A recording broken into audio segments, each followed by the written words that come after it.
Tokyo, Japan. My name is Gary Verheller, and I'll be your host for what we call the Substance of Living podcast. Today, we'll look at what we call life's lessons. And I hope this will provide you with some insight, maybe even some inspiration to life's challenges. And welcome to episode 39, part 2 on active listening. I'd like to review a little bit because there are important principles that I think you need to be aware of. So, number one, listening is based upon trust. Active listening is based upon trust. And there's 3 unspoken underlying messages the listener is giving the speaker. Number 1, I'm listening. Number 2, I want to learn and understand. And number 3, please help me. Those are the underlying or unspoken messages that you're providing as a listener to a speaker. You're non-judgmental. You want to be open to all information. I received my training in active listening as an intern psychotherapist and as a counselor. And it's not only improved my ability to be an executive coach, it's also improved my ability to be a good friend. And my guess, as I mentioned in the previous video, my guess is that your best friend is one of the key elements to your best friend is the fact you trust that person. You trust them to truly listen to you when you have troubles. You trust them to celebrate with you when you have positive things happen in your life. You trust them. And please remember, with these skills that I'm going to be teaching you in this unit and in the next, you cannot control any person with these skills. You cannot control any person. If you are insincere when you're using these skills, the speaker will automatically know. And that trust will be forever broken. You'll never reach that level of trust if you're insincere in using these skills. So, that being said, I want you to learn some other things that I'm going to teach you today. Number 1 is purpose.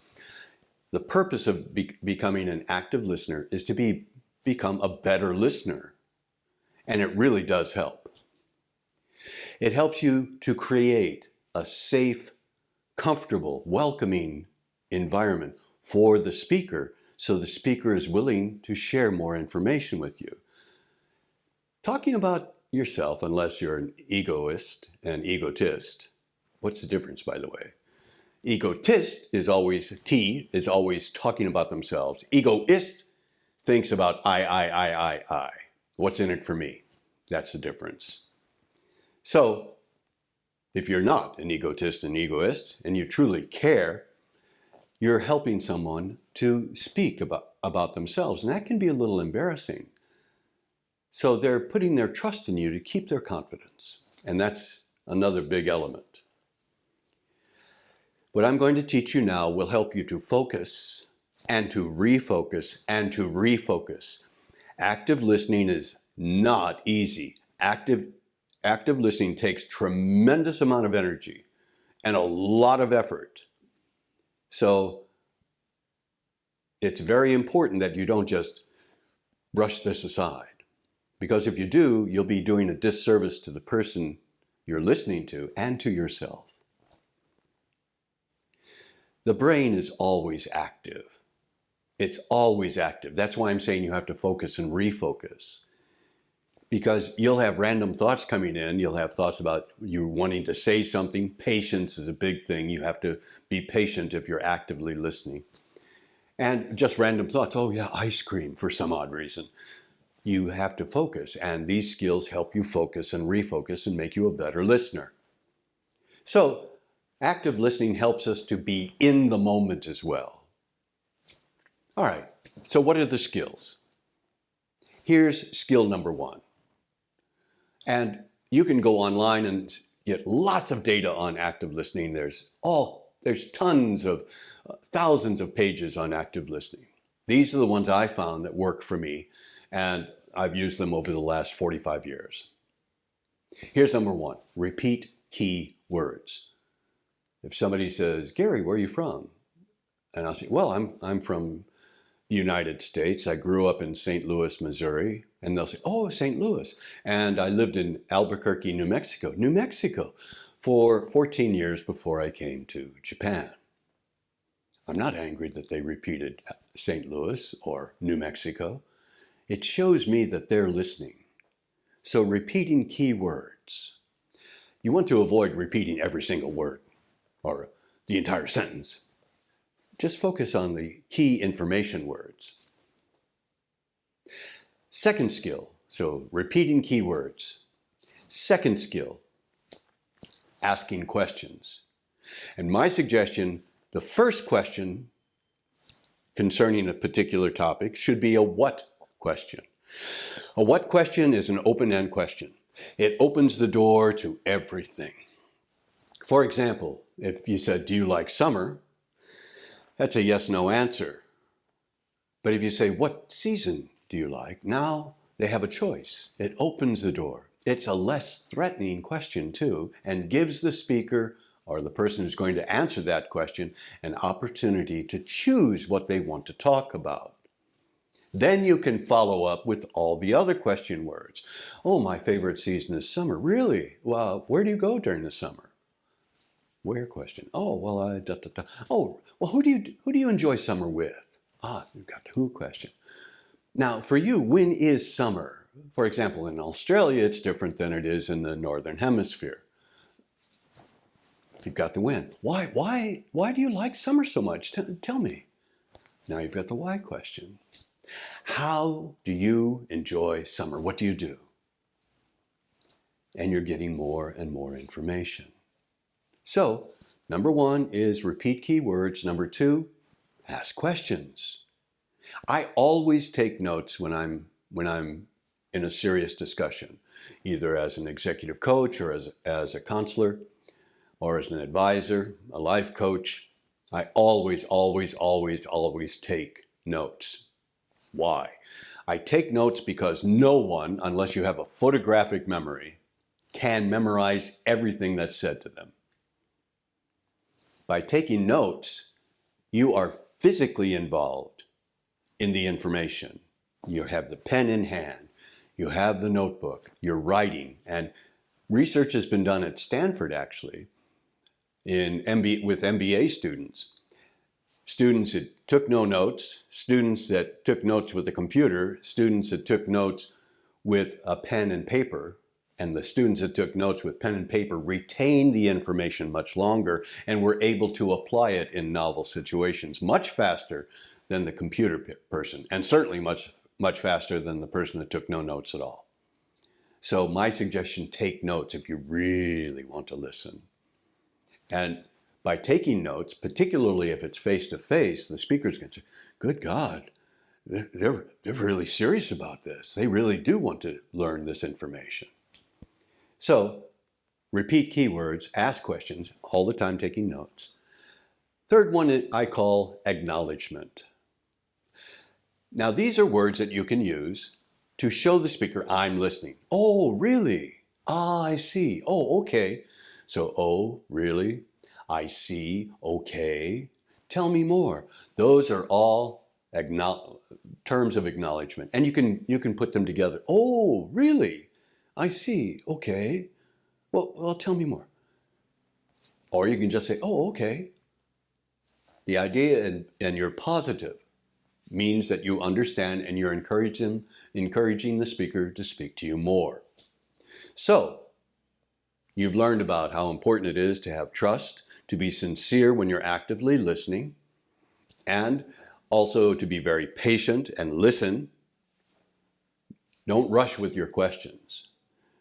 It's been my biggest challenge, is to just keep my mouth shut and let the other person speak.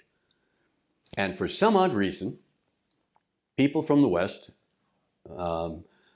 interesting term, from the West, I guess I should say, in my culture, in American culture, I've noticed that people are uncomfortable with silence.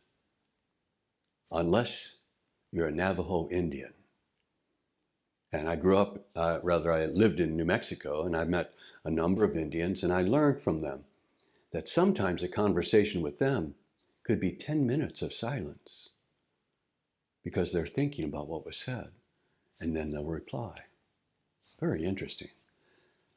For me, it's really difficult, and I'm still finding myself to be quiet, Gary, just listen. Stop wanting to contribute so much and start listening. Now, who can you practice? Who can you practice active listening on safely? You don't want to practice with your significant other. You don't want to practice with your family. You don't want to practice with your friends. So who can you practice with? Who can you practice these skills on and to get better? Kids, children. Why? Because almost nobody, particularly adults, listen to kids. Kids said, boy, I really like the sun. The sun is really warm today. And instead of saying, really, you like the sun? Tell me more. What do you like about the sun? Let me give you an example. My wife and I love to go to Guam. We lived in Guam for 2.5 years, and we have friends on Guam. And we were in the supermarket one day, and a friend of ours, Thelma, was in the supermarket and said, Thelma, Gary, and we hugged, and how are you? And she had this little 5-year-old girl. Now, Thelma's kids were in college, so we were surprised that there was this little girl. And I said, who's this? And Thelma said, Linda, this is Gary. Gary, this is Linda. And I got down on one knee and I shook her hand. I said, hi, Linda, how are you? She said, okay. I said, Linda, that's a very pretty name. Do you like your name? Yes. Really? Linda, what other names do you like? Princess. Oh, Linda, are you a princess? Yes. Tell me what it's like to be a princess. I have a white horse, and the white horse has wings, and he carries me over the ocean. I was stunned. The child's world, how she saw the world, her imagination just opened to me. All I did was listen. I was just amazed. Now, there is a downside to listening to kids. They'll follow you everywhere because you're one of the few adults that actually listen to them. So make sure you have plenty of time. We've all experienced this. When you're a kid and your aunts or your uncles come over, hi, Gary, how are you? I'm okay. So, what are you doing? Going to school. Do you like it? It's okay. What do you want to be when you grow up? I don't know. Oh, that's good. And they walk away. But if you really listen to a kid, you'll be amazed with what you learn. I used to teach at Keio Yochisha, and as many times as possible, I would have most of the class working on something, writing or something, and I would take 1 or 2 kids individually in the room, and I'd sit with them and say, okay, tell me about yourself. And they would, Sensei's going to listen to me? And say, yeah, what do you like? What do you do? What do you enjoy doing? What do you love doing? And the kids, and a way to get them started is you give something about yourself first. For example, I really love summer, and I love swimming, and I love bicycling. What about you? What season do you like? The kid just opened. It's really great. So, you've learned some skills today. 1 is repeat keywords, which means information words. 2 is ask questions and start with a what question. 3, acknowledge. Oh, okay. All right, I see. Okay, I understand. Tell me more. And practice on kids. Kids will love you for it. And you'll get a chance to know if you're doing the job properly. Because a kid knows if you're not listening. You knew if your parents or your aunts or uncles were not listening. You knew it, and you were like, pfft. Kids will do the same thing, and you'll get instant feedback from the kids. Okay, thanks. Bye. Thank you for joining us today for the Substance of Living podcast. If you'd be kind enough to consider subscribing, you can contact us through Spotify or Apple Podcasts or connect on Twitter. Join us again next time for what I hope will help you navigate life.